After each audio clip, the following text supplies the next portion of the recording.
In today's video, I'm going to teach you how to build a music player interaction in Figma.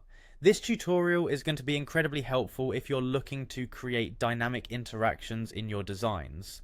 Figma, as you may know, is a powerful collaborative interface design tool, and it really shines when it comes to creating interactive prototypes. So let's dive right in and get started on building a music player interaction. First, you'll need to navigate to Figma's website. Open your favorite web browser and head over to www.figma.com. If you don't already have an account, now would be the perfect time to set one up, but if you do, simply go ahead and click on the login button at the top right corner. This will take you to the login page where you can enter your credentials and access your designs. Once you're logged in, you'll be directed to your home page on Figma. This is the hub where you can see all your recent files and shared projects. Now take a moment to locate the design button. You'll find this in the top menu, and clicking on it will transport you to the design space where all the magic happens. Now that you're in the design workspace, you need to incorporate the actions menu.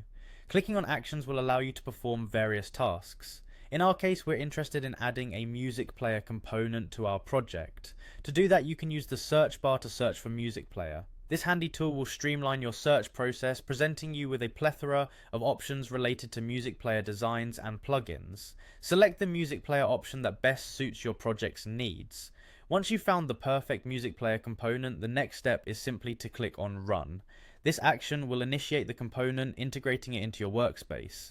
The Run option effectively activates the widget, allowing you to tinker with it and tailor it according to your project's requirements. Remember, this is just the starting point. With Figma, the possibilities are endless.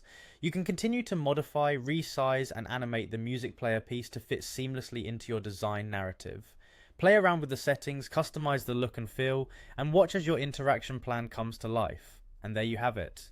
You've successfully added and activated a music player interaction within Figma. This is a great starting point to add dynamic functionality to any design project. Continue experimenting and don't hesitate to delve deeper into other features that Figma offers. Thank you for joining me in this tutorial. I hope you found it insightful and inspiring. See you in the next video, and happy designing.